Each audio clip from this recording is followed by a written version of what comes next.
रजब के महीने में एक नहीं 20 ऐसे अमाल, 20 ऐसी आदात, 20 रस्म रवाज मुसलमानों में आ चुके हैं। लेकिन इब्न रजब रहमतुल्लाह अलैह उन्होंने जो किताब लिखी है और इजमाई उम्मत से जो बात साबित है कि रजब के महीने में कोई भी ऐसा अमल जो बयान किया जाता है अल्लाह के रसूल से साबित ही नहीं। तमाम की तमाम अहादीस इम्मा मौदूआ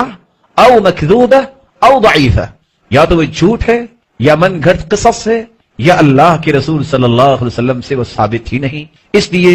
रजब के बारे में जो मुसलमानों ने जहन बना रखे हैं कि रजब में फलां कूंडे होंगे, फलां ये होगा, फलां ये होगा, रसूलुल्लाह सल्लल्लाहु अलैहि वसल्लम ने कोई ऐसी तालीमात मुसलमानों को नहीं दी। और मुसलमान का मनहज ये होना चाहिए, अगर अल्लाह की किताब में कोई हुक्म है, अल्लाह के रसूल के फरमान में कोई हुक्म है, तो फिर किसी मुसलमान की जुर्रत नहीं कि उसका इनकार कर दे। और जो कुरान और सुन्नत से साबित नहीं है उसको करने से कभी भी